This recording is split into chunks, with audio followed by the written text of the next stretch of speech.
በስመ አብ ወወልድ ወመንፈስ ቅዱስ አሐዱ አምላክ።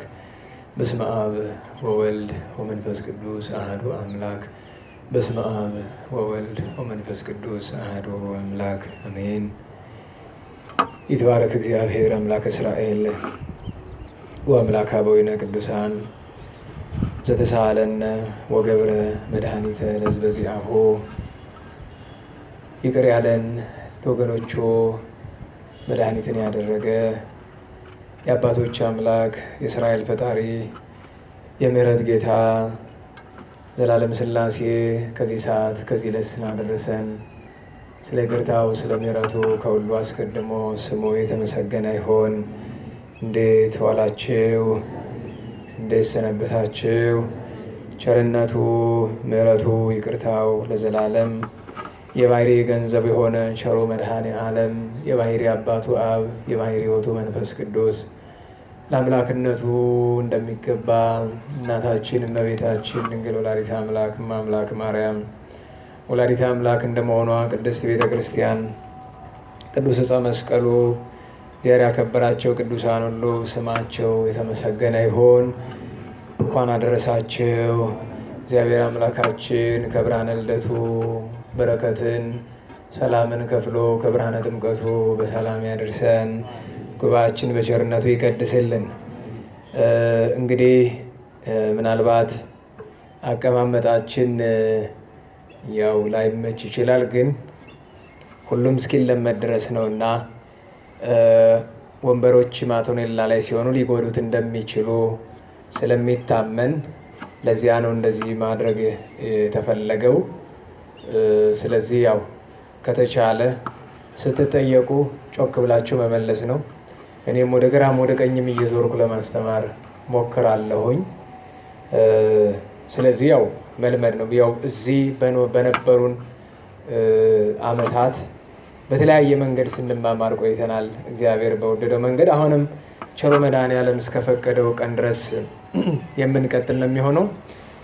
ወሳኙ ነገር ልባችንን ወደ ቃሉ አድርገን ሰምተን በረከትን ሕይወትን የምናገኝ እንድንሆን ጥረት ማድረግ ነው የሚጠበቅብንና አልፎ አልፎ የንፋስ ሽውታ የሚሰማም ከሆነ ድምፅ ማጉያ ስላለን በእግዚአብሔር ቸርነት የምንቸገር አይመስለኝም። ለሁሉም ተናጋሪም ሰማኢም የምንጠቀም እንድንሆን በምንሰማው በምንማረው በጎውን ፍሬ እንድናፈራበትና ለርስቱ ለመንግስቱ የሚያበቃ የንስሐ ፍሬ እንድናፈራ እንዲያደርገን የአምላካችን እግዚአብሔር ቅዱስ ፈቃድ ይሆንልን። ሕሊናችሁን ከሚሰርቁ ነገሮች ሁሉ ራሳችሁን እንድታቅቡ አደራ እላችኋለሁ። ምንም ነገር ቢሆን አባቶቻችን እንዳስተማሩን ጸላኤ ሰናያት በጎ ነገርን የሚጠላ በጥሬ ስሙ ሰይጣን ጽኑ ባላንጋራ ነውና ከቻለ ሃይማኖታችን እንድንክድ ነው የሚፈልገው። አይ አንክድም ካልነው በሃይማኖት የሚኖር ግን የማያምን ሰው ሊያደርገን ይፈልጋል። እሱንም እምቢ ካልነው ቤተ ክርስቲያን የማይመጣ ሰው እንድንሆን ይፈልጋል። እሱንም እምቢ ካልነው ቤተ ክርስቲያን መጥቶ ቃሉን የማይሰማ ሰው ያደርገናል። እሱንም እምቢ ካልነው ሰምቶ ቁም ነገር የማይሰራ ያደርገናል። ፈተናው ልዩ ልዩና ብዙ አይነት ስለሆነ እኔም እዚሁኝ አንዳንዴ በአይኔ ሳማትር አልፎ አልፎ አይን የሚሰርቁ ነገሮች ከናንተ የእናንተን የሚሰርቅ በማዶ የኔን የሚሰርቅ ከናንተ ይኖራልና በተቻለ መጠን ራሳችንን እንግዛ። ለዚህ ደግሞ እንኳን በእግዚአብሔር ጉባኤ በዘመናዊ አስኳላ ትምህርት እንኳን ወደ ጎን ማውራት ክልክል ነው። ብዙ ጊዜ አይገጥምም። አልፎ አልፎ ግን አይኔ ይወድቃል። ወደ ጎን ስታወሩ የምታወሩት ምንም ይሁን ምንም አታድርጉት።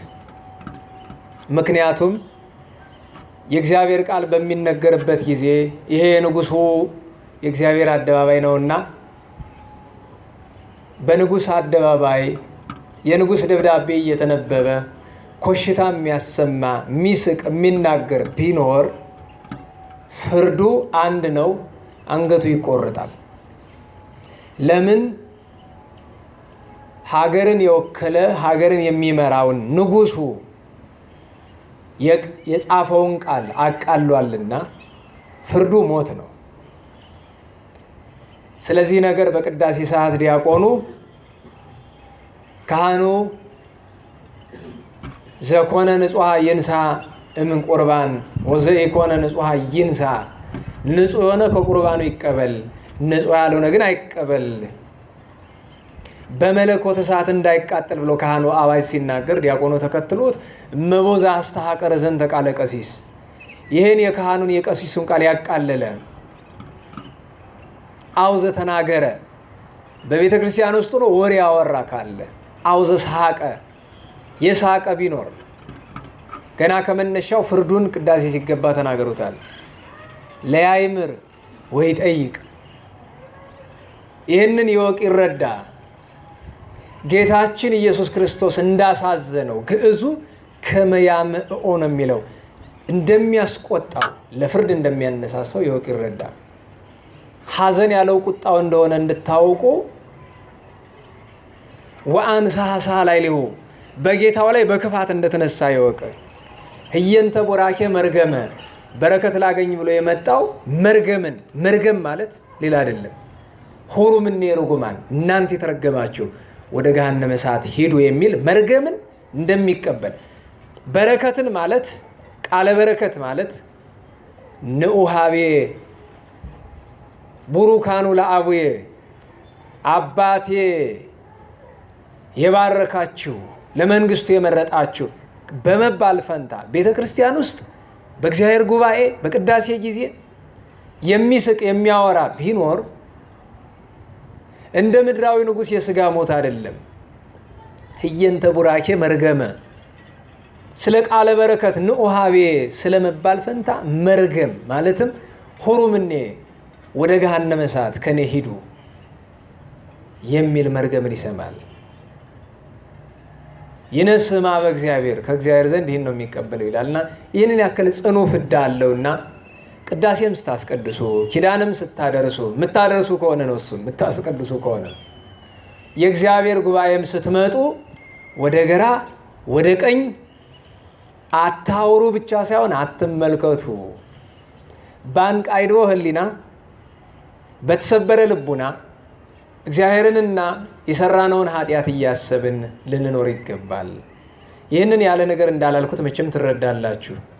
ከገባው ያየኋቸው ነገሮች ስላሉ ነው። እግዚአብሔር አምላካችን ለሁላችን ማስተዋሉን ያድለን፣ ማስተዋሉን ያድለን። አይሰማም።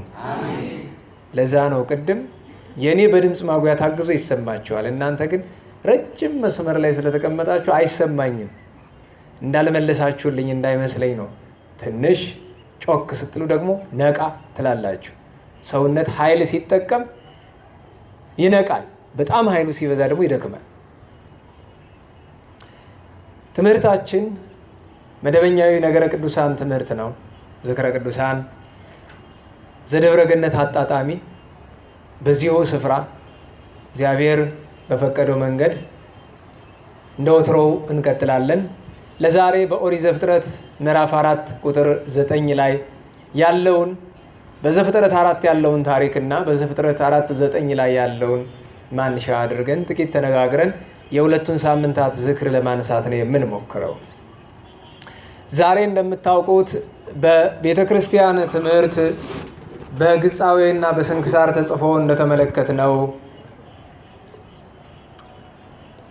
የጻድቅ ሰው በዚህ ዓለም የመጀመሪያው ሟች ተብሎ የመጀመሪያው ግፍ የደረሰበት ተብሎ የመጀመሪያው በወንድሙ የተገደለ ተብሎ የተመዘገበው የቅዱስ አቤል ዓመታዊ የእረፍት የሞት በዓሉ ነው። የእረፍት ብቻ እንለውም የሞትም እንለዋለን። ምክንያቱም ተገሎ ነው። ምክንያቱም ወበዛቲ ዕለት ኮነ ተዝካረ ዕረፍቱ ለቅዱስ አቤል ጻድቅ ዘተክእወ ደሙ በአመፃ ዘተቀትለ በአመፃ በአመፃ የተገደለ የሞተ የቅዱስ አቤል ዕረፍቱ ነው ይላል። ታዲያ ለትምህርታችን ርዕስ ቢሆነን መልካም ይሆናል ብለን ያሰብነው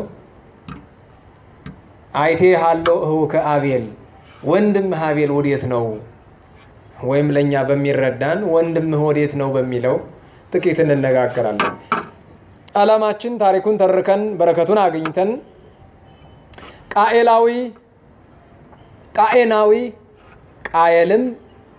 ቃየንም የሚሉ ስላሉ ነው ሁለቱን የምጠቀመው።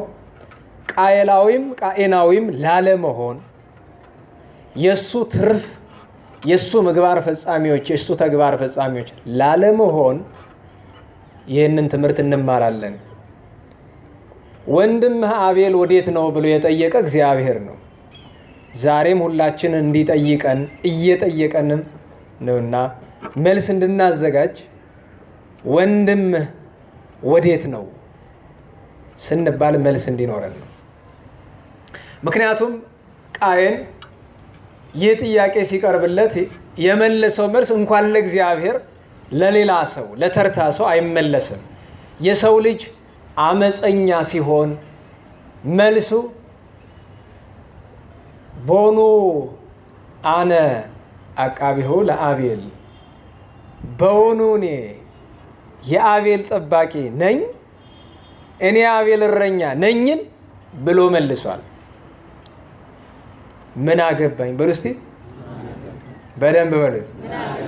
የዚህ ዘመን የቤተ ክርስቲያን በሽታ ይሄ ነው አይደል? ቤተ ክርስቲያን ሲባል የምእመናንን አንድነት ነው ሁልጊዜ እንድታስቱ የሚያስፈልገው።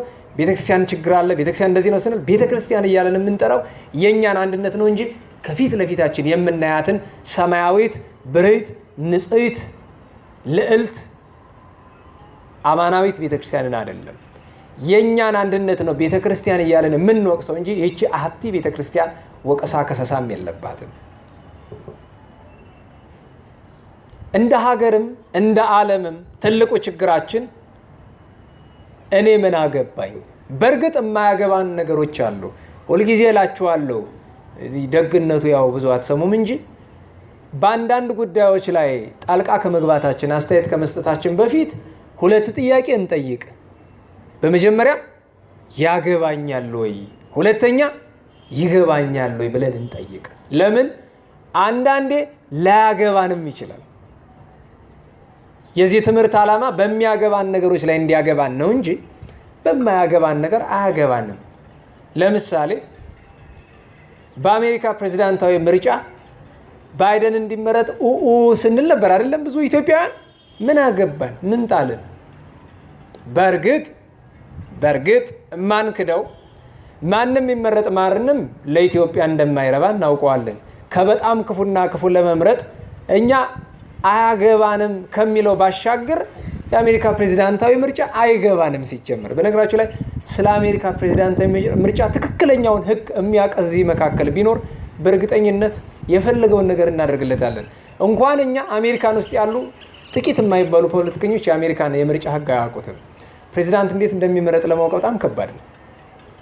እኛም ያነበብን መስሎን በብዙ የምናውቅ ይመስለናል፣ ግን በብዙ ሕግ እንሸወዳለን። ምክንያቱም የአሜሪካን ሕግ በጣም ውስብስብ ነው። ለሁሉም በአንዳንድ ጉዳዮች ላይ ጣታችን ከማስገባታችን በፊት የመጀመሪያው ጥያቄ ምንድን ነው ብያለሁ? ያገባኛል ወይ? አንደኛው ጥያቄ እሱ ነው። ያገባኛል ወይ? እሺ ሊያገባኝ ይችል ይሆናል። ቀጥሎ የሚመጣው ጥያቄ ምንድን ነው? ይገባኛል ወይ? ሰው ባልገባው ነገር ላይ ምንድን ነው ማድረግ ያለበት? ሶስት ነገር አለ። ሰው የሆነ ነገር ካልገባችሁ ሶስት ነገር ማድረግ ነው። የመጀመሪያው ሰው ባልገባው ነገር ላይ መጀመሪያ ሊያደርገው የሚገባው ነገር ዝም ማለት ነው። ካልገባችሁ ዝም በሉ። ቀጥሎ ሁለተኛ የምታደርጉት ነገር ምንድን ነው? ሰው ያልገባውን ነገር ምን ያደርጋል? ይጠይቃል። መጠየቅ ያለበትን አካል ጠይቁ። ሶስተኛው ሰው ባልገባው ነገር ላይ ምን ማድረግ አለበት? ይጸልያል። ምርሃኒ እግዚኦ ፍኖተ ሰናየ፣ አቤቱ በዚህ ጉዳይ በጎን ጎዳና ምራኝ ብሎ እግዚአብሔርን ይለምናል። ስለዚህ የማያገባን ከሆነ አረፈን መቀመጥ፣ የሚያገባን ከሆነ ግን የሚያገባኑ ነው። ካልገባን ዝም እንላለን እስከሚረዳን። እንዲረዳን ጥያቄ እንጠይቃለን። እግዚአብሔር ምስጢሩ እንዲገልጥልን በጎን ጎዳና እንዲመራን ደግሞ በጸሎት እንጠይቃለን። ነገር ግን የዛሬ ትምህርት ዓላማ አያገባኝም በማንልባቸው ጉዳዮች ላይ ያገባኛል እንድንል ነው። ይመለከተኛል እንድንል ነው። ብዙ የሚያገቡን ነገሮች አሉ። ወዴት ነው ተብለን ስንጠየቅ መልስ የሌለን ግን ሊኖረን የሚገባ ነገር አለ። ዛሬ ዓለም፣ ዛሬ ሀገር፣ ዛሬ ቤተክርስቲያን፣ ዛሬ የእያንዳንዳችን ቤት ውስጥ ያለ ቆሻሻ ማን ነው መጥረግ ያለበት? ዓለም ላይ ያለውን ቆሻሻ ማን እንዲጠርገው እንጠብቃለን? ኢትዮጵያ ላይ ያለውን ቆሻሻ ማን እንዲጠርገው እንጠብቃለን? በየቤታችን ውስጥ ያለውን ቆሻሻ ማን እንዲጠርገው እንጠብቃለን?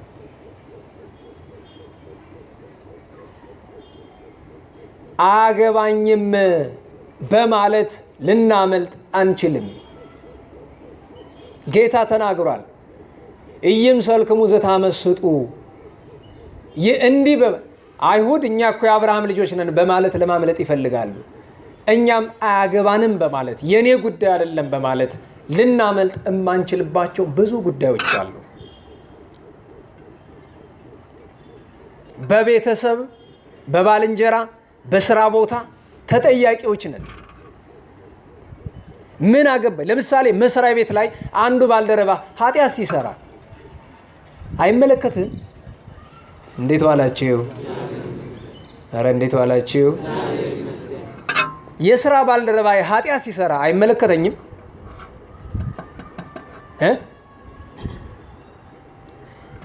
ቤተሰብ ኃጢአት ሲሰራ አይመለከተኝም? ወገኔ ኃጢአት ሲሰራ ሲበድል አይመለከተኝም? ብዙ ጊዜ የምንጠይቃቸው ጥያቄዎች አሉ። ታዲያ እኔ ምን ላድርግ? በእርግጥ እንደዚህ አይነት ስሜት ይሰማል። እንኳን እናንተ እኛ እንኳን መድረክ ላይ ወጥተን የምንለፈልፍ ሰዎች በአንዳንድ ነገሮች ላይ ያደክማል ማሰቡ ራሱ። ግን ደግሞ ኃላፊነት ልንወስድባቸው ለሚገቡ ነገሮች ላይ በእያንዳንዱ ስፍራ ምን ማድረግ እንዳለብን በኋላ ለመመልከት እንሞክራለን። ወደ ታሪኩ እንምጣና አባታችን ቅዱስ አቤል ተገደለ ከማለታችን በፊት እግዚአብሔር አዳምና ሔዋንን ፈጥሮ አክብሮ በገነት አኖሯቸው። ዕፀ በለስን በልተው ከገነት ወጡ። ከገነት ወጥተው የመጀመሪያው ፍርድ ተስፋ ሞትና ተስፋ ሕይወት ተነግሯቸዋል። ተስፋ ሕይወት ዕፀ በለስን አለመንካት፣ ዕፀ በለስ የኃጢአት ምሳሌ ናት። ተስፋ ሞት ዕፀ በለስን በልቶ የሞት ሞት መሞት ነው። ዕፀ በለስ በልተው ወጡ። መሬት አንተ ወትገብ ውስተ መሬት፣ አፈር ነህና ወደ አፈር ትመለሳለህ ማለትም ሞት አለብህ። ግን ያ ሞት እንዴት እንደሚፈጸም አይታወቅም። በኃጢአት ምክንያት እናታችን ሔዋን የዲያብሎስን ምክር ሰምታ መጀመሪያ የወለደችው ቃየንን ነው። በተቃራኒው ድንግል እመብርሃን ንጽህናዋን ጠብቃ የቅዱስ ገብርኤልን ቃል ሰምታ የወለደችው ኢየሱስ ክርስቶስን ነው፣ የሰማዩን አምላክ ነው። ቅዱስ ዮሐንስ አፈወርቅ የሔዋን ልብላ ልብላ ማለቷ ይላል። ደህና ዋላችሁ። ሔዋን ምን አለች? ልብላ ልብላ ማለቷ ከዓለም አብያተ ክርስቲያናት መካከል በጣም ብዙ ቀናትን የምትጾም ብቸኛዋ ቤተክርስቲያን የኢትዮጵያ ኦርቶዶክስ ተዋሕዶ ቤተክርስቲያን ናት። ጽጌንና ሰባቱን አጽዋማት ጾመ ጽጌንና ጳጉሜንን ጨምራችሁ ከዓመቱ 365 ቀናት 296ቱ ጾም ነው። ተመስገን ነው። ይሄን ላደረገ አምላክ ተመስገን ነው። እንዴት ዋላችሁ? ብንበላ ከልካይ ያለን፣ ነገር ግን እንድንጾም አመቻችታ የሰጠች ቤተክርስቲያን ወረታዋ ምን ይሆን? ብዙ ሰው ታመራለ። አይ በዛ። አንዳንዶቻችሁ ጽጌ ጾም ሲመጣ ታመራላችሁ። ማን ጾም ዋላችሁ? ማን አስገደዳችሁ? የእመቤታችን ፍቅር ካልተሰማ ማን አስገደደ? ጳጉሜን ሲመጣ ማን አስገደደ? በፈቃድ ነው የምትጾመው። እንኳን ጳጉሜና ጽጌ ጾም አብይ ጾምን ተነስተ ቅልጥምን ይዘ ብትቀለጥም ማን ያስገድዳል? እዛው ፍርድን በጊዜው ትቀበላታለህ እንጂ ተገደን የምናደርገው አንምሰል። ጌታችን ቅዱሳት መጻሕፍት አባቶቻችን ካህናትና መምህራን ያስተምራሉ እንጂ አድርግ ብለው አይገርፉ። እኛ በእውነት ብዙ የጾም ቀናት ስላሉ ልናመሰግን ይገባል። ለምን? እናታችን ሔዋን ልብላ ልብላ ማለቷ ሞትን ያመጣባት፣ ቃየንን ያመጣባት፣ ነፍሰ ገዳይ እንድትወልድ። በነገራችሁ ላይ የማይጾሙ እናቶች ነፍሰ ገዳይ ነው የሚወልዱት። ይህን ማወቅ አለባቸው። ዛሬ ሁሉ ነፍሰ ገዳይ የወለደች ማህፀን ልብላ ልብላ የምትልናት ጾምን የማትወድናት። ስለዚህ የተባረከ ልጅ ለመውለድ መጾም ያስፈልጋል። ለዚያ ነው ቅዱስ ዮሐንስ አፈወርቅ ነው የሔዋን ልብላ ማለቷ ሞትን አመጣ፣ ቃየንን አመጣ። የድንግል ማርያም ጾም ንጽህና፣ ድንግልና፣ ቅድስና መላክን ለብስራት አመጣ፣ አምላክን ሰው ለመሆን ሳበ። ቃየን ከመንትያው ከኤልዩድ ጋር ነው የተወለደው። ቀጥሎ ግን አዳምና ሔዋን የሐዘን የጸጸት ልቦና ስለነበራቸው አቤልና መንትያው አቅሌማ ተወለዱ። ደግ መጀመሪያ ክፉ ተወለደ፣ የኃጢአት ውጤት። ኋላ ደጉ አቤል ተወለደ። ከዚያ በኋላ እንደገና አቤል ከተገደለ በኋላ 28 ዓመት 4 ሱባኤ ዓመታት ቢያለቅሱ እንደገና እግዚአብሔር ለደግ ሰው ምትክ ለአቤል ምትክ ሴትን ሰጥቷቸዋል። አሁን ታሪኩን ትተን ረጅም ስለሆነ ለአካለ መጠን ደረሱ። አራቱ፣ 2 ሴቶች 2 ወንዶች፣ አዳምና ሔዋን አባትና እናታችን አዳምና ሔዋን የሚወልዱት መንታውን ነው። ደህና ዋላችሁ። ምኑን ይወልዳሉ? መንታውን። ዛሬ እንኳን መንታ አስቸጋሪ ነው አይደል? እየደጋገምን ስለመውለድ የምንነግራቸው ከፍተኛ ከእግዚአብሔር ጋር ያቃቃረን። በነገራችሁ ላይ ሁሌም ወሊድ መቆጣጠሪያን ደጋግመን ርኩሰቱን የምንናገረው ወደን አይደለም። ከዚህ በላይ ክህደት የለም። እሱ የሰማይ አምላክ ምስክር ይሁነን። ከዚህ በላይ እግዚአብሔር የምንበድልበት ኃጢአት የለም። ወሊድ መቆጣጠሪያ እያሉ እግዚአብሔር ሆይ አንተ ፍጥረት እንድትፈጥር አልፈቅድልህም ከማለት በላይ ኃጢአት አለ? 2 በደል እኮ ነው። 1 ነፍሰ ገዳይነት ነው። ምክንያቱም ያቺ የሰው ፍጥረት የምትሆነውን ዘር ማጥፋት ነፍሰ ገዳይነት ነው። 2ኛ ነገር እግዚአብሔር ሆይ አንተ በእኔ ማህፀን ላይ በሚስቴ ማህፀን ላይ ፍጥረት እንድትፈቅር አልፈቅድልህም ማለት እኮ ነው። ከዚህ በላይ ምን ክደት አለ? ይሄ እኮ በቁሙ ስጋ ለበስ ጋኔን መሆን ነው። አስቡበት። ይሄንን የምታደርጉ ካላችሁ፣ ይሄንን የሚያደርጉ ዘመዶች ካሏቸው ንገሯቸው። እንዴት ገሃነመ እሳት። አንዳንዶች ምን ይላሉ? እግዚአብሔር እኮ እንዳንተ ጨካኝ አይደለም። እንዴት ብሎ እንደኔ ይሆናል? እግዚአብሔርማ ደህና ዋላችሁ።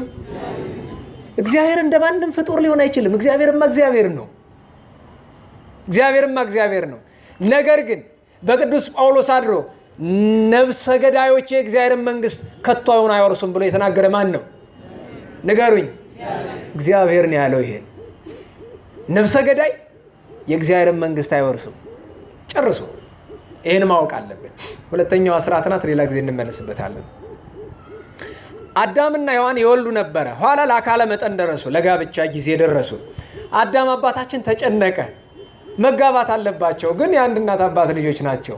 ግን ሌላ ፍጥረት ዓለም ላይ የለም። ምን ያድርግ? ስለዚህ መንፈስ ቅዱስ አለበመውና ወንድምና እህት ከማጋባ በሱ በአባታችን አዳም አሰራር እያራራቀ ነው አይደለም? ያው ቢያራርቀውም ዞሮ ወንድምና እህት ናቸው። ግን ባለችው አማራጭ ለምሳሌ የሚያማችሁ ትሆናላችሁ። ነፍሰ ጡር ሴት አለች። ለምሳሌ እህቶች ነፍሰ ጡር ስትሆኑ ነፍሰ ጡር ነኝ አልሰግድም አትበሉ። ምክንያት አትፍጠሩ። ባለችኝ አቅሜ 3 ሰግዳለሁ ብላችሁ 3 ስገዱ፣ 7 ስገዱ፣ 12 ስገዱ። ወንድሞች ህመም በሆናችሁ ጊዜ አሞኛል ብላችሁ አታመካኙ። ሰው በጥቂቱ ነገር መታመን አለበት። ባለችው ነገር አዳም አባታችን ባለችው ነገር ለማራራቅ ሞከረ። መንታ ሆነው የተወለዱትን የአቤልን መንትያ ለቃየን፣ የቃየንን መንትያ ለአቤል ለማድረግ ጥረት አደረገ። ይሄ ነው ክርስቲያን ማለት። እንሞክር። ባለችን እድል ሁሉ ጥቂት ነገር ለማድረግ እንሞክር። ልማደ አንስት ነኝ ቤተ ክርስቲያን አልገባም ብለሽ አመካኝ ተሻትተኝ ቅጥር ግቢ ነው እንዳትገቢ የተከለከልሽው። ከግቢ ውጭ ነይና ተሳልመሽ ጸለየሽ ሂጂ። ማን ከለከለ? ያለችውን እንጥፍጣፊ መልካም ነገር ሁሉ እንጠቀም። እንዲህ ሲያደርግ ግን ቃየን ከፋው። ለምን? ማንኛውም ወንድ እንደው ሁሉ ነው ለማለት ቢቸግርም ቆንጆ ሴት ነው ማግባት የሚፈልገው አይደለም ወይ? ነገሩኝ። ችግሩ መልከ መልካም ሴት ብዙ ጊዜ መስገርት ናት፣ ወጥመድ ናት። ምክንያቱም መልከ መልካም ሴት ለአጋንንት ፈተና ቅርብ ናት። መልክ ያላቱና መልካም ሴት ለመሆን ከባድ ነው። ግን መልክና መልካምነት ያላቸው እህቶች የሉም እያልኩ ግን አይደለም፣ ግን ጥቂቶች ናቸው። ለምን? መልክ ያላት ሴት ትዕቢት ያድርባታል። ልክ ገንዘብ እያለው ጉልበት እያለው የማይታበይ ወንድ አለ፣ ከባድ ነው። ገንዘብና ጉልበት ይዞ ትሁት መሆን ለወንድ ልጅ ከባድ እንደሆነ መልክ ይዞ ለሴት ልጅ ትሁት መሆን ከባድ ነው። ስለዚህ መልክ ያላት ሴት ብዙ ጊዜ መስገርት ናት፣ ወጥመድ ነው የምትሆንበት። ደጋግሜ እንደምነግራቸው እሱ ብቻ አይደለም፣ ጥሩ ሴት ብትሆን እንኳ ያንተ ቅናት ድፍት አድርጎ ነው የሚጥልህ። በቃ መንገድ ላይ ስትሄድ አብራ ወንድ ሁሉ ፍጥጥ ያደርግባታል። ጉልበት ያለህ እንደሆነ ምን ብለህ ነው የምታያት ትላለህ። የሌለህ እንደሆነ እያጉረመረምክ ታልፋለህ፣ ትቃጠላለህ። የእውነቴን ነው። አስቸጋሪ እኮ ነው። እንዲያው እግዚአብሔር ከመልኩም ትንሽ ትንሽ ከልቡም ትንሽ ትንሽ ያላትን ይስጣችሁ። በደንብ አሜን በሉ። ከመልኩም ጨርሶ ደግሞ ያው የሰው ፊት ማቀርብ እንዳትሆንባችሁ አይዟችሁ። ሴቱ ነው መልክ የሌለው አለ እንዴ? እድሜ ለዘንድሮ የምናምንት የምትቀቡት ሁሉ ሴት መልከ መልካሙ ነው የለ። ባይሆን አርቲፊሻል ነው፣ የታሸገ ነው። አንድ ወንድማችን ሰባኪ ወንድማችን ይለዋል፣ እነዚህን ምናምንት የሸፈናቸውን ምናምንት የሚቀቡ ሴቶችን ማታና ጧት አለማየት ነው።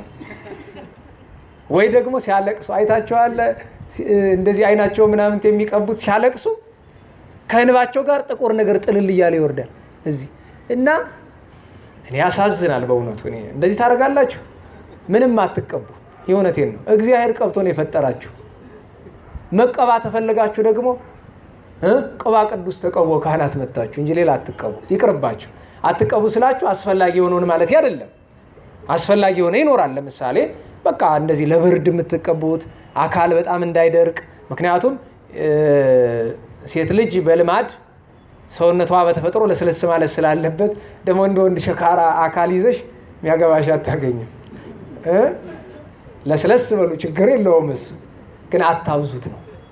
እግዚአብሔርን እስከሚገዳደር ስነ ተፈጥሮን እስከሚጋፋ ድረስ ቅንድባችሁን ምናምን እኔ እዚህ በፊት ነግሬያችኋለሁ። ዱቄት ሁሉ ትቀባላችሁ አሉ። ምንድን ነው የሚባል? ፓውደር ነው የሚባል እኮ አስገረመኝ። አመድ እቤትሽ ላይ ለምንድን ነው ሲባል ምንድን ነው ያየው? አንድ ቦታ ተክሊል ላይ እያመጡ እንደዚህ ቡል ቡል ይላልና ምንድን ነው? ፓውደር ነው። ምን ሊያደርግላት? ላበት እንዳይወጣት። እና ላበት እንዳይወጣት ለምን ፈራችሁ? አይ ስጋው ደግሞ ተቀበለች በኋላ ደና ቁርቱላ። ከዚህ ሁሉ ለምን ታጨናንቋታላችሁ? ተክሊል ያስደረሰ ሰው ዙሪያውን አይከበብም። በቃ ሚዜ ግራና ቀኝ አለ። አየር ስጧቸው። አንድ ሁለተኛ አዳራሽ ምናምንቴ ኮተት ሁላችንም አልፈንበታል። ኮተት ሰው ትነግሩት አይሰማም። ሲብስ ደግሞ ፋሲል ግንብ ምናምንቴ እያላችሁ ትዞሩልኛላችሁ። ከዚህ ሁሉ ስጋውን ደሙን ተቀበላችሁ አይደለም? ሰተት ብላችሁ ቤት ሄዳችሁ ወህ እርፍ ለጥ አለቀ። ላበት የሚያስወጣው ነገር ምን አስኬደን? ዱቄት መቀባት ምንድርስ አርፎ መቀመጥ ነው። እንዲያው ምን ልላችሁ ፈልጌ ነው፣ መልኩም ጥሩ ነው ግን መስገርት ነው። ስለዚህ መካከለኛውን ጦጣ እንዲያለች ይባላል አይደለም? ቢወፍሩ ዘጦ ቢቀጥኑ ወረንጦ ነው ብላለች አሉ። ግን ያለች አይመስለኝም። ሰው ነው በሷ እያሳበበ እንደዚህ የሚያወራ። አያለ ቀበሮ አለ እያለ የሚያወራ ሰው ነው፣ ግን ያው ፈሊጥ ነው። በመልክ ምክንያት ነው እዚህ ዓለም ላይ የመጀመሪያው ሞት የመጣው አንዱ በመልክ ምክንያት ነው። ቅንዓት የመጣው ቃየን የለም የራሴን ቆንጆ ለሱ የእሱን ፉንጋ ለኔ አልፈልግም ብሎ አለ። አይ ይኸውልህ ልጄ እንደሱ አይደለም እኮ ይኸውልህ እግዚአብሔር ደስ የሚለው እንደዚህ ሲራራቅ ነው። ያረ እኔ እግዚአብሔር ምናምን አላውቅም፣ እኔ የራሴን ነው የምፈልገው።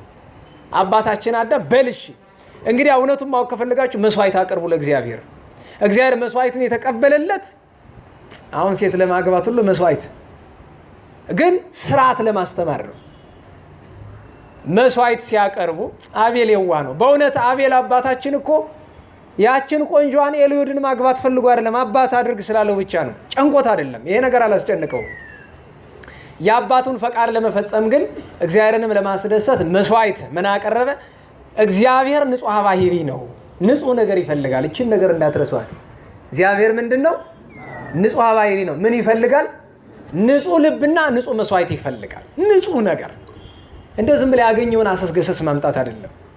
ወደ እግዚአብሔር ስንመጣ ንጹሑን ነገር ይዞ መቅረብ። የመጀመሪያው ንጹሕ ነገር እግዚአብሔር ይፈልገው ምንድነው? ልቡናችን፣ ሰውነታችን ነው። በኃጢአት ያደፈውን ሰውነት በንስሐ አጥቦ ነው መምጣት ያለበት። ትልቁ ስጦታ ለእግዚአብሔር እኛው ራሳችን ነን። ስለዚህ ብሎ ነውር የሌለበትን የ1 ዓመት በግ እንደ ሊቃውንት ቤተክርስቲያን አባባል ጠጉሩ ያላረረውን፣ ጥፍሩ ያልዘረዘረውን፣ ቀንዱ ያልከረከረውን ነውር የሌለበት የ1 ዓመት ጠቦት ለእግዚአብሔር አቀረበ። እግዚአብሔር መንፈስ ቅዱስ አለብሞታልና። አቤል ግን ቃየን ግን ምን አለ? ምን እግዚአብሔር አይበላው። ልክ እንደ ዘንድሮ ሰው ቤተክርስቲያን ስታመጡ ምን ለእግዚአብሔር አሁን ለቄስ ነው እያላችሁ፣ ለቄስ አይደለም ለእግዚአብሔር ነው። እዚህ የምትገባ ስባሪ ሳንቲም ሁሉ የእግዚአብሔር ናት። ህንፃ ቢሰራበት፣ ማቶኔላ ቢነጠፍበት፣ ደሞዝ ቢከፈል፣ ምንም ቢደረግ የምንሰጥ ለእግዚአብሔር ነው። በሉ እስቲ ዘእግዚአብሔር ለእግዚአብሔር። ምንድነው? የእግዚአብሔርን ለማን እሰጣለሁ? ለእግዚአብሔር እሰጣለሁ። በቃ አስራቱም በኩራቱም ቀዳሚያቱም ምጽዋቱም ስለቱም የእግዚአብሔር ነው። የሚቀርበውም ለእግዚአብሔር ነው።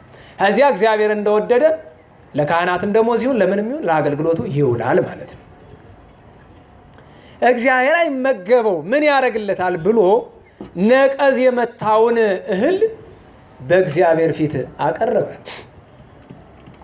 ወነጸረ እግዚአብሔር ላይለ አቤል ወላይለ መስዋዕቱ ወኢነጸረ ላይለ ቃየን ወላይለ መስዋዕቱ። እግዚአብሔር ወደ አቤልና ወደ ስጦታው ተመለከተ። ሁልጊዜ ትማሩታላችሁ ጉባኤ ላይ። እግዚአብሔር ወደ መስዋዕቱ ተመለከተ አይደለም። መጀመሪያ ወደ ማን? ወደ አቤል ያቀረበበትን ልብ።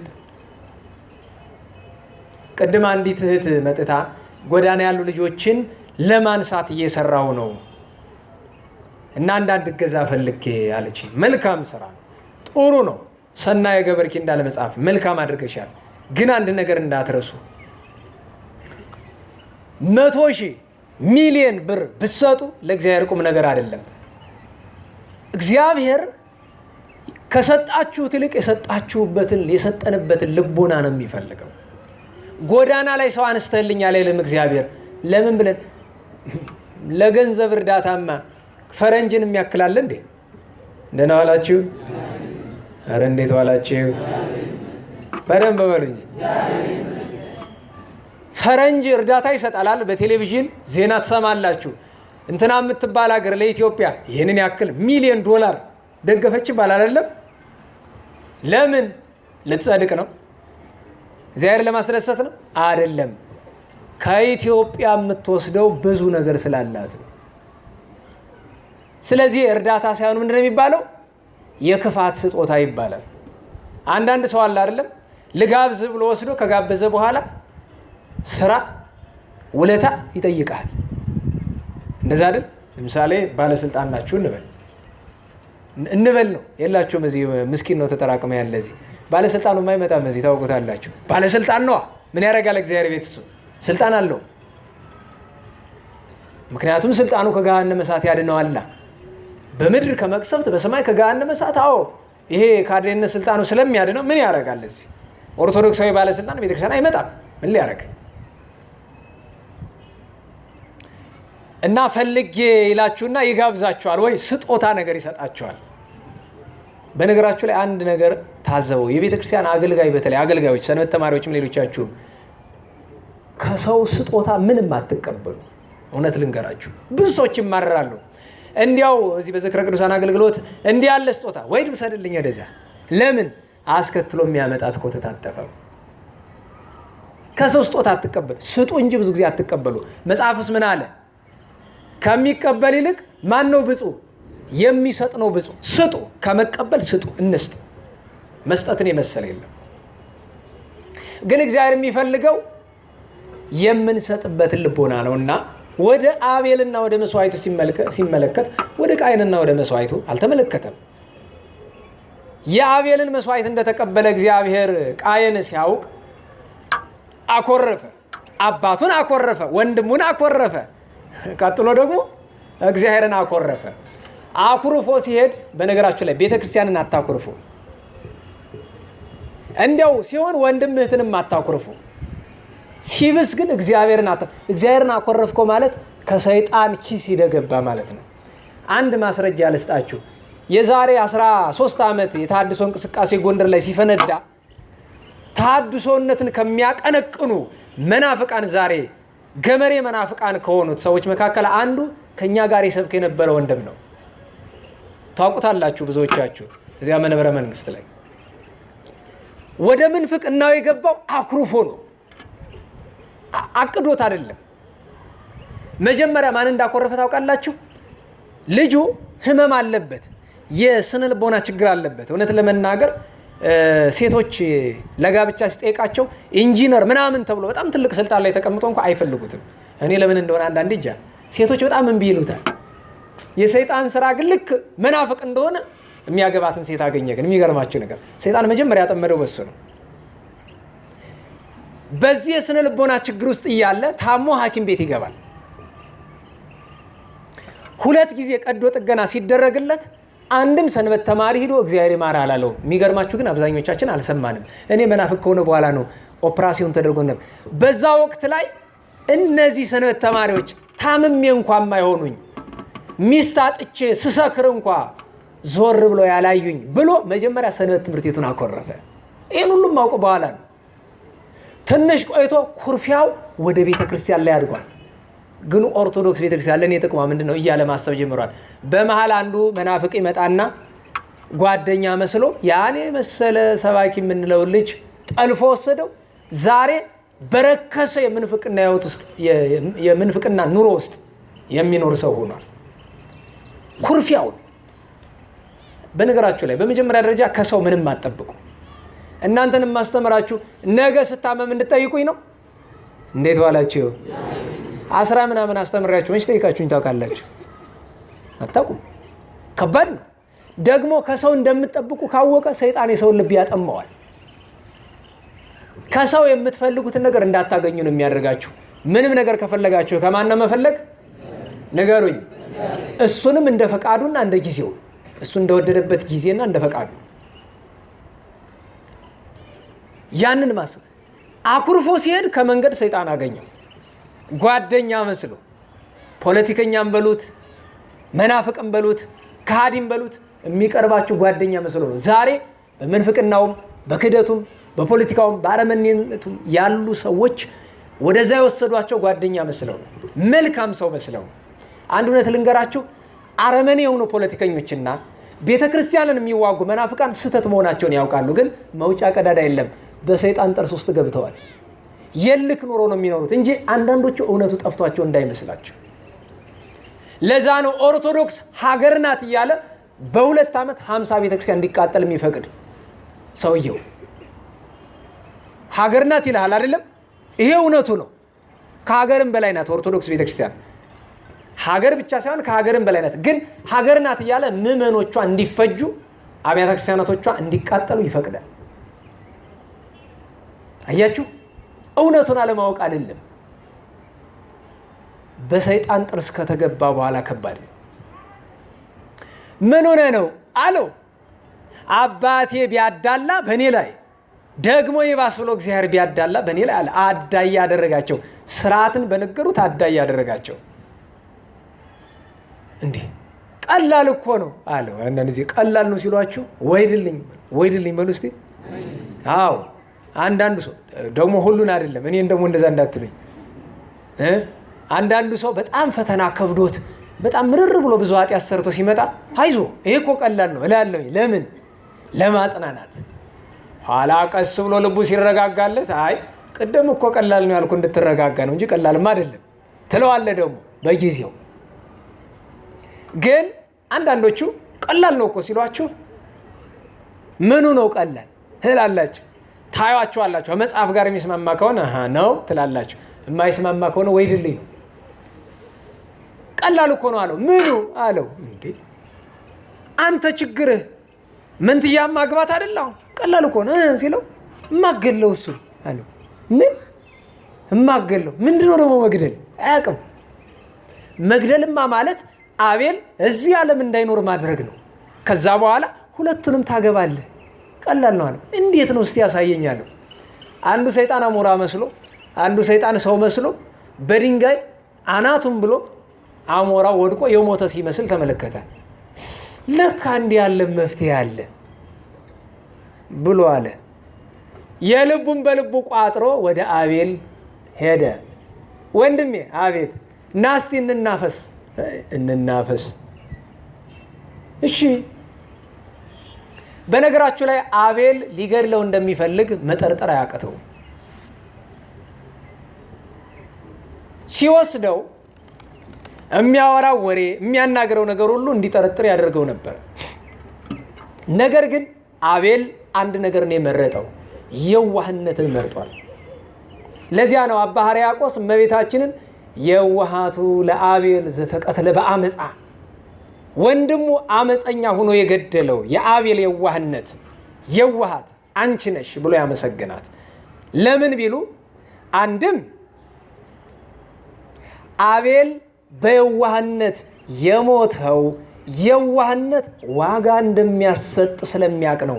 የአቤል የዋህነቱን ዋጋ አምላክን ወልዳ ቸሩ ልጇ መድኃኔዓለም ገነትን ከፍቶ መጀመሪያ ገነትን እንዲወርሱ ካደረጋቸው ጻድቃን አንዱ አቤል ነው።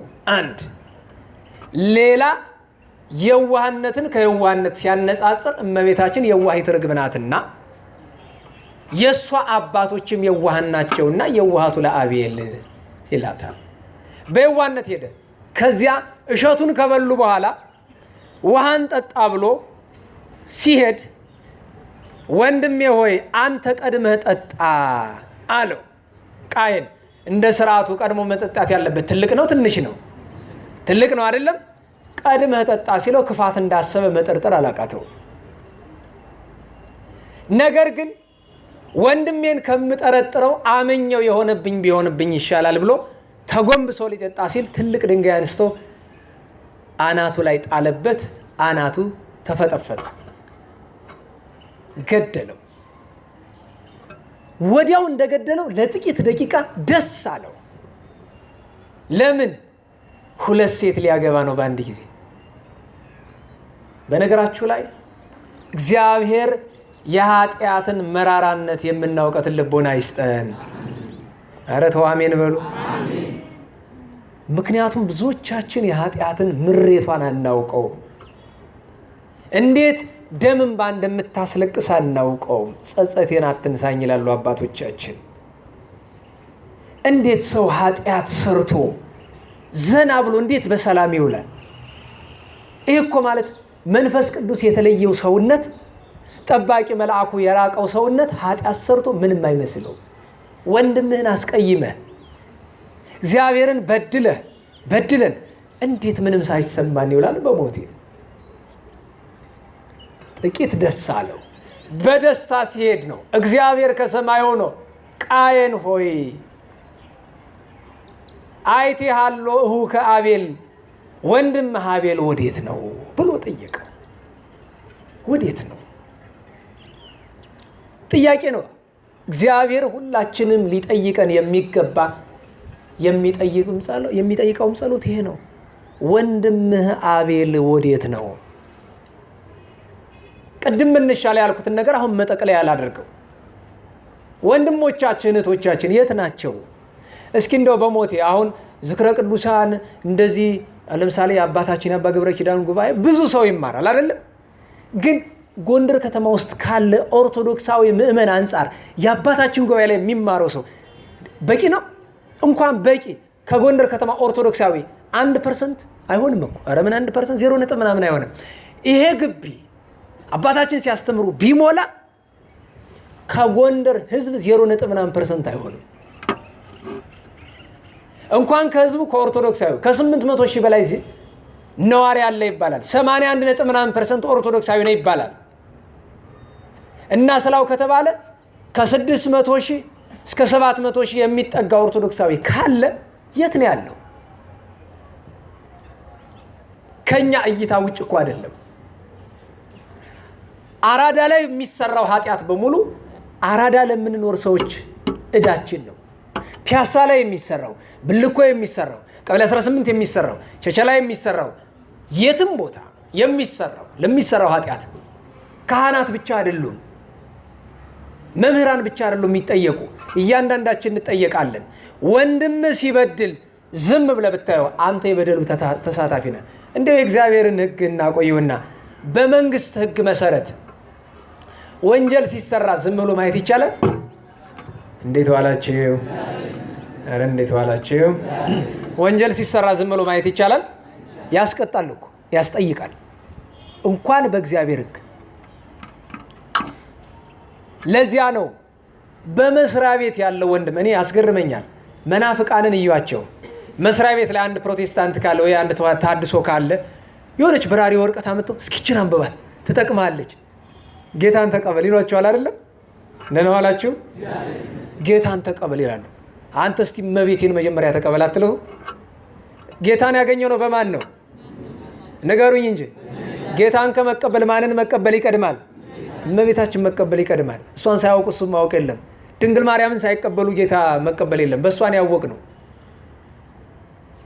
እንኳን ጌታችን መድኃኒታችን ኢየሱስ ክርስቶስ ከስጋዋ ስጋ ከነፍሷ ነፍስ የተዋሃደውን ምስጢረ ሥላሴ ሲተረጎም ወአልቦ ዘአእመሮሙ ለስሉስ ቅዱስ ዘእንበለ እምድረ ተሰገወ ወልድ ዋሕድም ቅድስት ድንግል። እንኳን ጌታን እግዚአብሔር አንድም ሶስትም መሆኑን ያወቅ ነው በማን ነው? በእመቤታችን ያወቅ ነው እኮ። ዋናው ነገር ግን ባገኘነው አጋጣሚ ሁሉ ወንድሞቻችን ንስሐ እንዲገቡ፣ እህቶቻችን ንስሐ እንዲገቡ። እንዴ ወንድምህ ወዴት ነው እህት ወዴት ናት ተብለን ስንጠይቅ ምን ልንመልስ ነው? እንደ ዘመኑ አማርኛ ምን አገባኝ ልንል ነው? ያ ገጣሚ እንዳለው እኔ ምን አገባኝ የምትሉት ሐረግ እሱ ነው ሀገሬን ያረዳት እንደ በግ የሚላል አይደል ግጥም የሚል ግጥም ልጽፍ ተነሳውኝና ምን አገባኝ ብዬ ተውኩት። እንደገና ነው ያለ ገጣሚው። ጥሩ አነጋገር ነው። አንዳንድ ጊዜ ገጣሚያን እኔ እግዚአብሔር ያለበማቸው አንዳንድ ግጥሞች ያስገርሙኛል። ለኛ ለመንገር ያሰበበት መንገድ ማን እንደጻፈው አላውቅም። እኔ በእውነቱ ግን መጀመሪያ ሲጀምር ወቀሳ ነው። እኔ ምን አገባኝ የምትሉት ሐረግ እሱ ነው ሀገሬን ያረዳት እንደ በግ አለና የሚል ግጥም ልጽፍ ተነሳሁኝና ምን አገባኝ ብዬ ተውኩት። እንደገና አለ። እንደዛ ነው መልሳችን። ምን አገባኝ ነው። ለኦርቶዶክሳውያን በዚህ ዘመን እስኪ እንደው ጥያቄ እንጠያቅ ከተባለ ዝሙተኛው ቢሰለፍ አብዛኛውን ቁጥር የሚይዘው የየትኛው ቤተክርስቲያን ነው? ኦርቶዶክሳዊ ነኝ የሚለው ነው። ጫት ቃሚ አብዛኛው ማን ነው? የኛ ወንድሞች ናቸው። ማጅራት መቼ እኔ አሁን ሰላም ጴንጤ ማጅራት መቼ አላውቅም። እናንተ ታውቁ ካልሆነ በቀር ማጅራት የሚመታው እኔም ማውቃቸው 100% ኦርቶዶክሳዊ ነን የሚሉ ናቸው።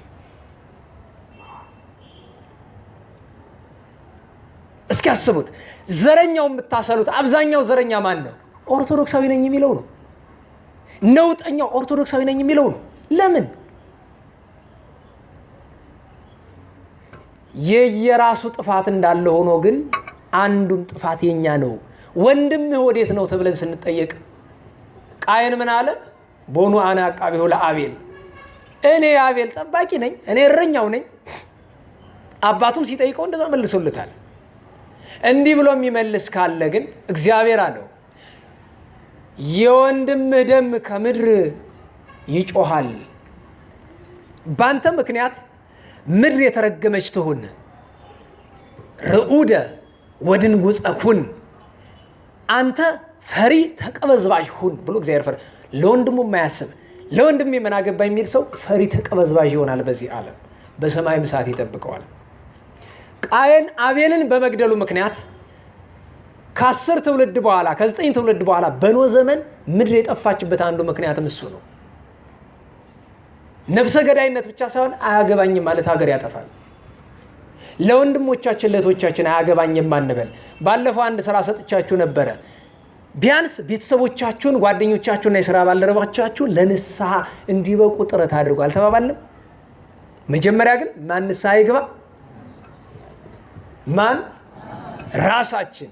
መች ንስሐ ገባን ብዙዎቻችን? ስለዚህ ማጠቃለያው ምንድን ነው የሚሆነው?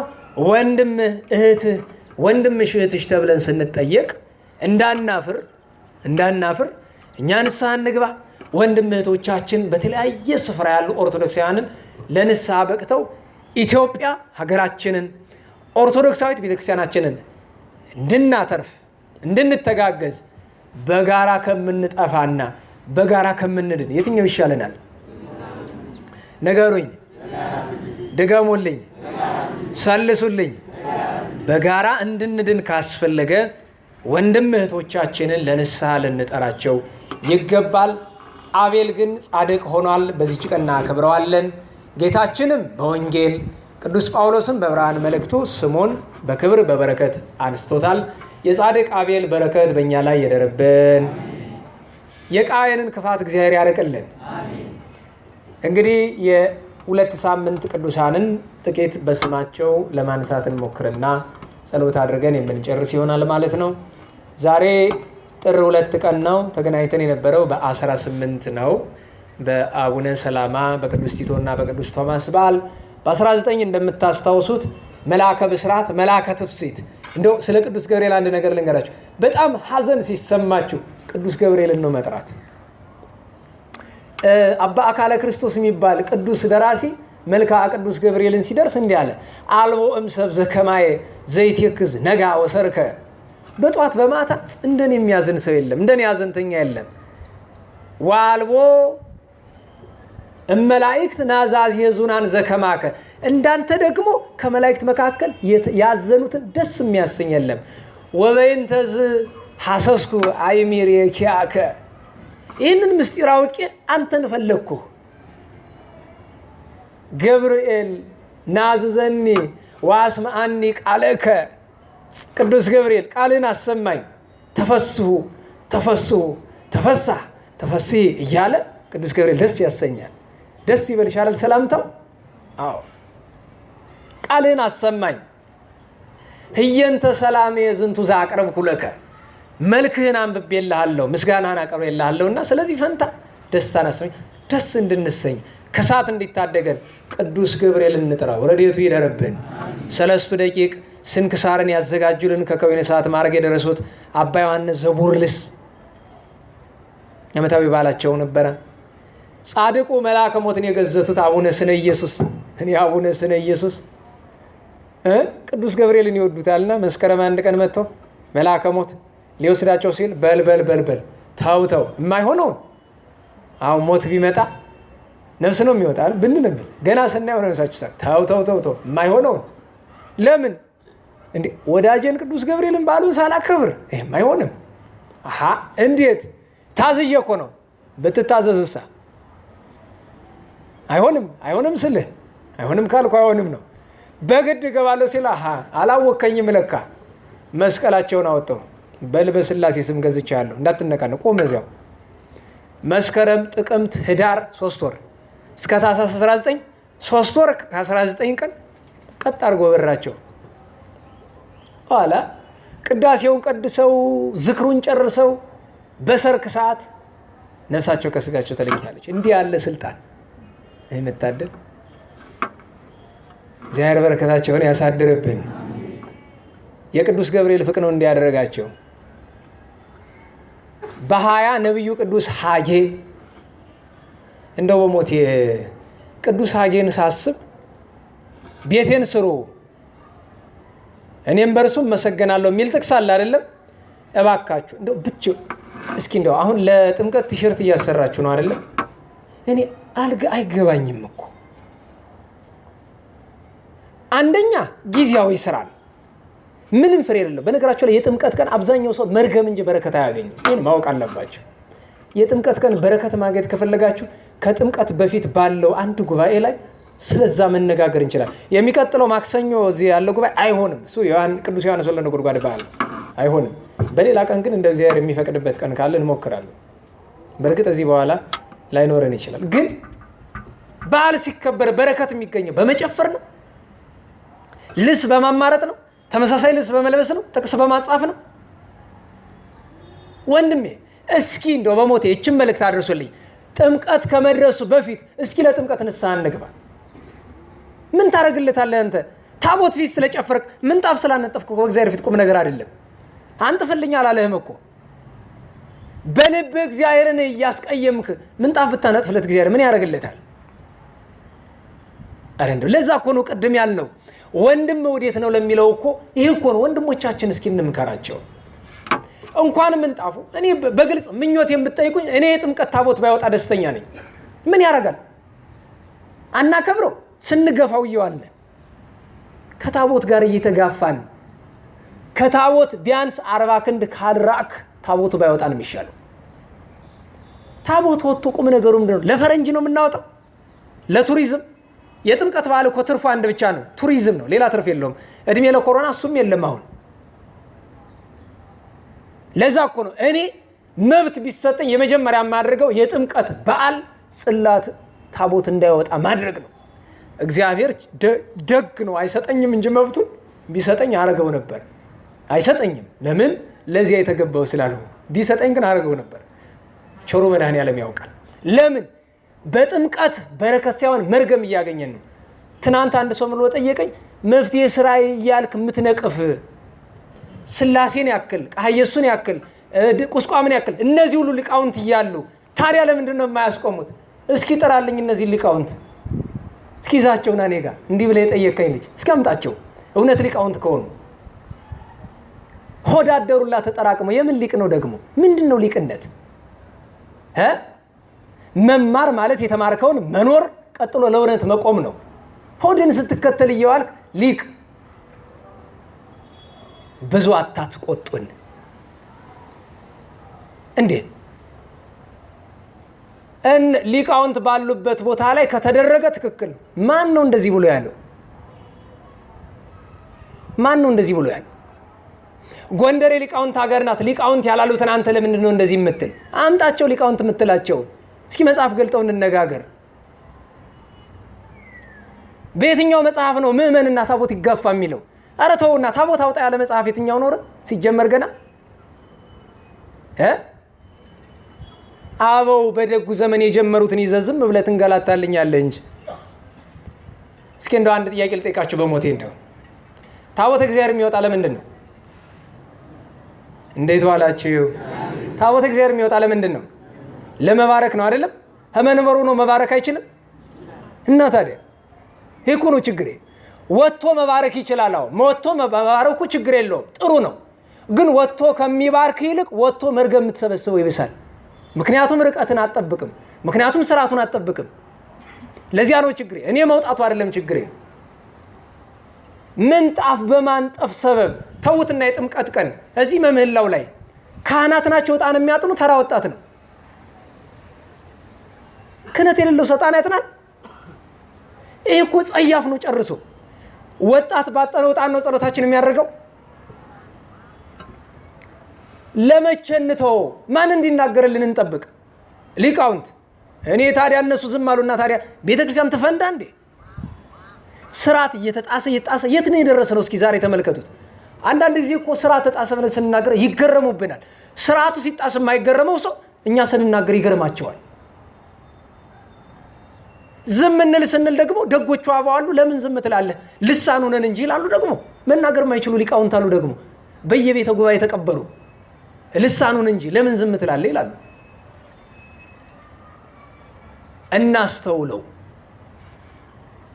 እናስተውለው። ቲሸርት ይባልልኛል። ቲሸርት ማንንም አያተርፍም፣ አንተንም አያተርፍም፣ ቤተክርስቲያንን ሀገርን አያተርፍም።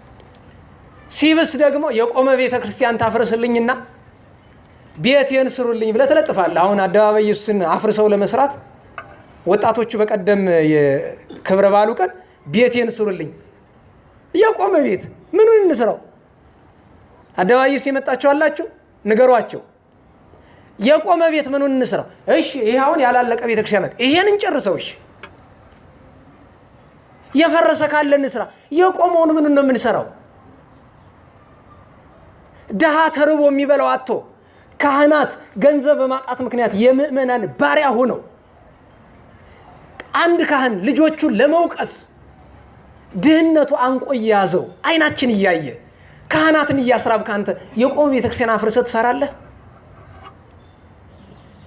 ለማን እንናገሩ ታዲያ? ይሄንን እኔን ሁሉ ምለፈልፍ ምን ቀርቶብኝ ነው? ምን ጎሎብኝ ነው? አይደለም አንዱን 44ቱን ደብር አፍርሰህ ብትሰራው እኔ ምን ይቀርብኛል? እግዚአብሔር ይመስገን ምበላው ነው መጠጣው አጥቻለሁ። እምን ጮሁ ለቤተ ክርስቲያን ክብር ለእውነት እንደሆነ እንኳን መረዳት የሚችል በጣም ጥቂት ሰው ነው። እኔ አደባባይ ውስጥን አይደለም እየዞርክ ፋሲል ግንብን ብታፈርሰው እኔ ይሄንን ህንጻ ብታፈርሰው ምን ይቀርብኛል? ልዩ ጥቅም እኮ የለንም እኛ። ስለዚህ የምንነጋገረው ስለ እውነቱና ስለ እግዚአብሔር ሥርዓት እንጂ ስለ ግል ጉዳያችን አይደለም። ስለዚህ ጥቅሶችን የማይገባ ቦታ ላይ አታውሏቸው ነው። ትንቢተ ሐጌ ላይ የተጻፈ ለሌላ ጉዳይ ነው፣ ለእናንተ ለእኔ አይደለም። ቤቴን ስሩልኝ ያለው ቅዱስ ሐጌ ህንፃውን አይደለም። ቤት የተባልክ አንተ ራስህ ነህ። አንተ ፈርሰሃል እኮ። ኦርቶዶክሳውያን በቁማችን ፈርሰናል እኮ። ምእመናን ፈርሰናል እኮ። ዘረኝነት አፍርሶናል እኮ። ዝሙት አፍርሶናል እኮ። አድመኝነት አፍርሶናል እኮ። ኃጢአት በቁማችን አፍርሶናል። የፈረሰ ልቡናህን ስራ እንጂ ቤተክርስቲያን አንጻለሁ አትበለኝ። አንተ ሳትሰራ ቤተክርስቲያን አይሰራም። ይሄ ማለት ግን የፈረሱ አብያተ ክርስቲያናት አይሰሩ አይደለም፣ የቆመውን አታፍርሱት ነው። ምንም ያላለውን አታፍርሱት ነው። ቅርስ አታውድሙ ነው። እባካችሁ እናስተውል ነው። እግዚአብሔር አምላካችን የነቢዩን የቅዱስ ሐጌን በረከት ያሳደረብን። እነ ቅድስት ታውፊና ሌሎችም በዓላት ነበሩ። በ21 እነ አባ ይስሐቅ፣ ሐዋርያው ቅዱስ በርናባስ፣ እናታችን ድንግል ወላዲተ አምላክ ማርያም፣ በ22 ቅዱስ ደቅስዮስ፣ ቅዱስ ገብርኤል ሊቀ መላእክት፣ እግዝእትነ ማርያም የተአምር በዓሏ ተከብሮላታል።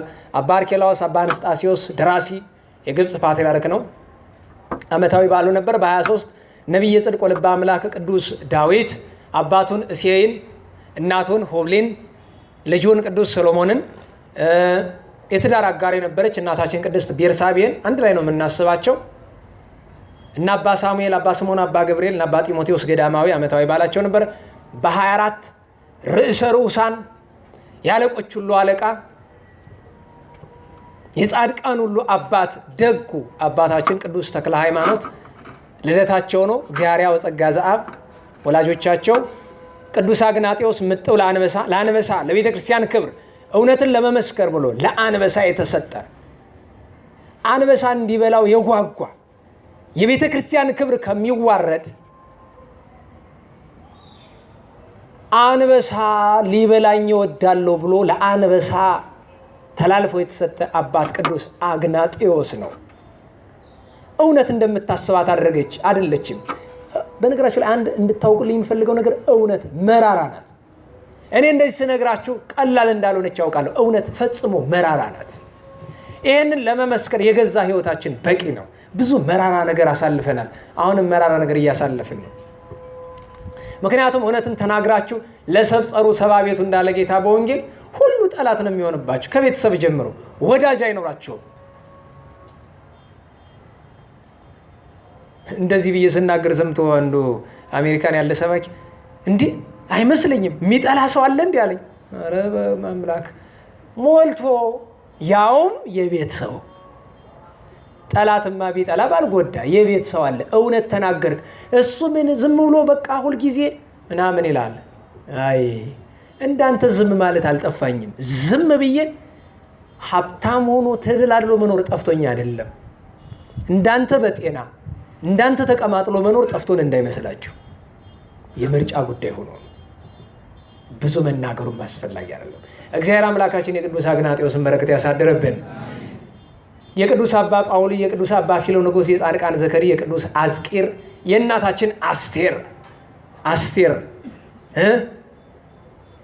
አንዲት ሴት በ127 ሀገር የሚኖሩ ዜጎቿን ኢትዮጵያውያን ዛሬ ከ127 ሀገር በላይ እንኖራለን። ኢትዮጵያውያን የሌሉበት ዓለም የለም። ከጫፍ ኒውዚላንድ እስከ ጫፍ ጃፓን፣ ከታች ብራዚል እስከ ላይኛዋ ኖርዌይ እስከ ስካንዲኔቪያን ሀገራት ድረስ እዚህ ከካናዳ እስከ አሜሪካ የሌለንበት የለም እና ለነዚህ ሁሉ መድኃኒት የሚሆን ሰው እግዚአብሔር ያስነሳልን። በእውነት እግዚአብሔር ያደረበት ሰው እንደኛ ክፉ ሳይሆን በጎ ልቦና ያለው አባታችን መጋቢ አዲስ ወብሉ የሚሉት ነገር አለ አይደለም? መሪዎቻችን ክፉ የሆኑ እኛ ክፉ ስለሆነ ነው። ይህ ጥሩ ነገር ነው። ወንድማችን ዳንኤል ክብረትም ይላል መልካም ዛፍ ነው መልካም ፍሬ የሚያፈራው። በእውነት ንስሐ ብንገባ እንዴት ያለ ክብር ነበረ፣ በጎ ሰው እናገኝ ነበር። እና ቅድስት አስቴር ወገኖቿን አይሁድን አተረፈች በጸሎት በምህላ። መርዶክዮስን አብረን እናስባለን። በ25 አባ ዮሐንስ ከማድንግል፣ 5ቱ ቅዱሳን መቃቢያን እነ ኒቆላዎስ እነ ዳንኤል መነኮስ፣ በ26 እናታችን ቅድስት አንስጣስያ ሰማዕት፣ ቅዱስ አቦሊ፣ ቅድስት ዩሊያና፣ በ27 ጻድቅ አባት የክርስቶስን መከራ ለማሰብ ከኃጢአት ሕይወት ተመልሰው የክርስቶስን መከራ ለማሰብ 7 ዓመት ሙሉ ውሃ ሳይጠጡ። እንዴት ዋላችሁ?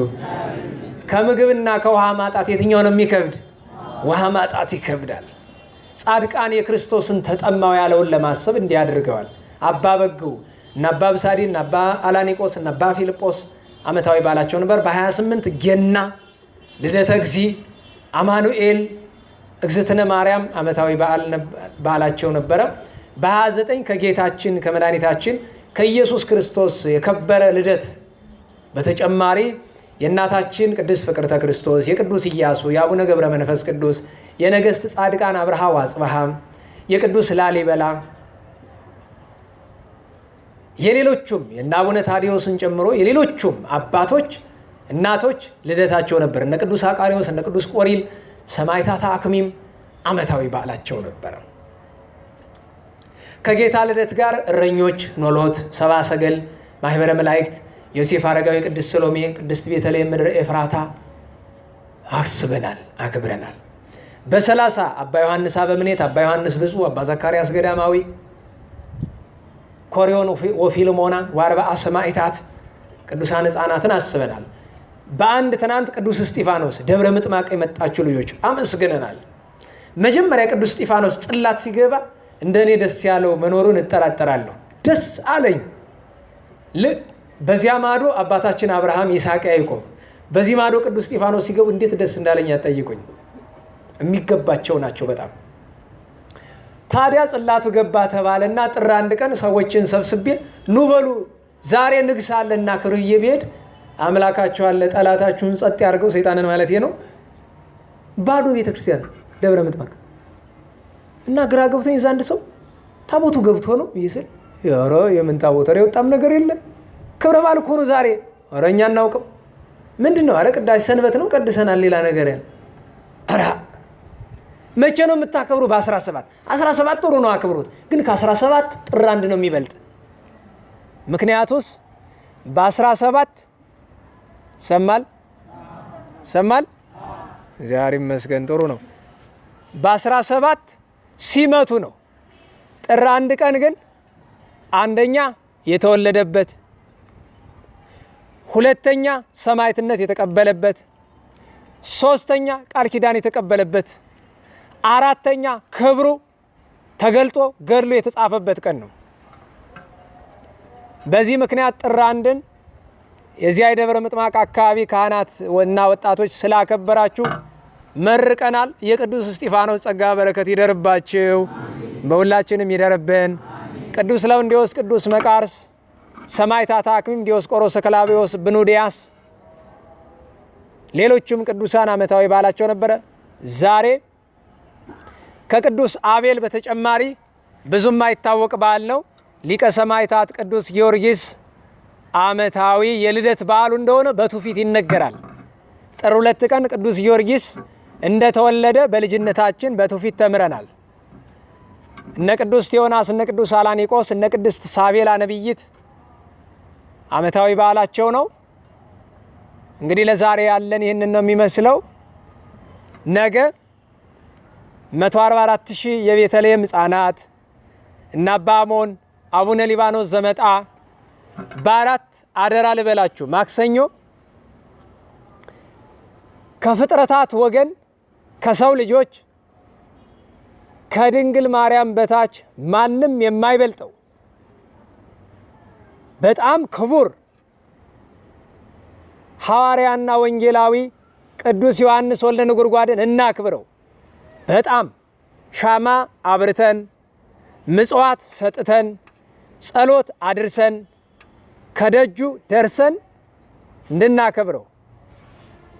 ከሰዓት ማክሰኞ ነው የመንበረ መንግስቱ ዝክረ ቅዱሳን። ሌላ ርዕስ የለንም። የዚህን ቅዱስ ሐዋርያ ክብር ብቻ ነው የምንነጋገረው። ስለዚህ በረከቱ እንዳያመልጠን በ5 አባ ማቴዎስን አክብረን በ6 ሌላ አደራ ልስጣችሁ። በ6 ግዝት በዓል ነው የጌታ ግዝረቱ ነው። በዓለ ግዝረት ነው። እኔ ጎንደር አልተለመደም እንጂ ኢየሱስ ክርስቶስ ታቦቱ ካለበት ሁሉ ይከበራል። ጽላት ይወጣል። እኔ ጎንደር ላይ እንጃ ተሳስቼ ካልሆነ የጌታችን ኢየሱስ ክርስቶስ ጽላት ካለበት ሁሉ፣ በእርግጥ እዚህ አይመችም፣ በ29 ስለሚወጣ በሳምንቱ አይመችም፣ ግን ትልቅ በዓል ነው። አብሮ አባታችን ኖህ፣ አባታችን ቅዱስ ኤልያስ ነቢዩ እና ቅዱስ ባስልዮስ ዘቂሳርያ ዓመታዊ በዓላቸው ነው። ከተቻለ እግዚአብሔር ፈቃዱ ከሆነ እዛኛው ጉባኤ ላይ ለመዘከር እንሞክራለን። በ7 ቅድስት ሥላሴን እያለ እናከብራለን። እግዚአብሔር ቢፈቅድ የምንገናኘው የጥር ኪዳነ ምሕረት በ16 ይሆናል ማለት ነው። እግዚአብሔር አምላካችን ሁላችንም ከብርሃነ ጥምቀቱ በሰላም ያድርሰን። እናመሰግነው ዘንድ ሁላችንም እንነሳ።